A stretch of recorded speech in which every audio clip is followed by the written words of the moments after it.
হ্যাঁ, কি অবস্থা? আজকে আমি এমন একটি পার্সোনাল স্কিল নিয়ে কথা বলব যেটা আপনাকে আপনার স্কুল থেকে বিশ্ববিদ্যালয় কোথাও শেখায় না।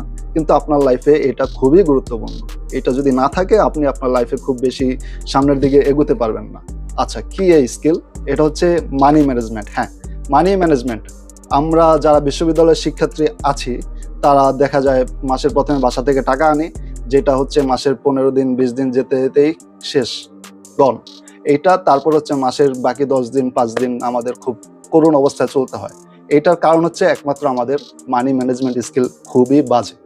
আমরা মাসের শুরুতে খুব ভালো একদম ফ্রেন্ডদের সাথে ট্যাং আউট করে একদম উড়ায়ে দেই। কিন্তু মাসের শেষে দেখা যায় আমাদের পকেট একদম ফাঁকা। এইটার একমাত্র কারণ আমাদের বিশ্ববিদ্যালয় আমাদের সব শিখায়, আমাদের স্কুল আমাদের সব শিখায়, কিন্তু মানি ম্যানেজমেন্ট স্কিল শিখায় না। অথচ আমাদের জীবনে সবচাইতে গুরুত্বপূর্ণ এই মানি ম্যানেজমেন্ট স্কিল। ওকে, গেল বিশ্ববিদ্যালয়ের শিক্ষার্থীদের কথা, কিন্তু আমরা যারা কর্পোরেট সেক্টরে আছি বা বিজনেস করতেছি বা রিলেটেড কোনো সেক্টরে আছি, তাদেরও সেম অবস্থা।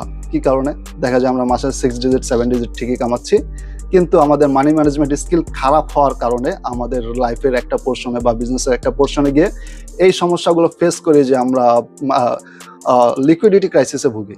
লিকুইডিটি ক্রাইসিসের কারণে যথেষ্ট পরিমাণে ব্যাকআপ না থাকার কারণে আমরা তখন অনেক সমস্যা ফেস করে থাকি। এগুলোর একমাত্র কারণ আপনার মানি ম্যানেজমেন্ট স্কিল। হ্যাঁ, আজকে থেকে যদি আপনি আপনার মানি ম্যানেজমেন্ট স্কিল ভালো করতে চান, তাহলে আপনাকে লেগে পড়তে হবে মানি ম্যানেজমেন্ট স্কিল ডেভেলপ করার জন্য। আর এই মানি ম্যানেজমেন্ট স্কিল ডেভেলপ করার জন্য অনেক বই আছে, অনেক সাইট আছে, অনেক কনটেন্ট আছে, যেগুলো দেখে আপনি আপনার মানি ম্যানেজমেন্ট স্কিল খুব সহজেই ডেভেলপ করতে পারেন। আজকের জন্য এতটুকুই। ধন্যবাদ। টাটা।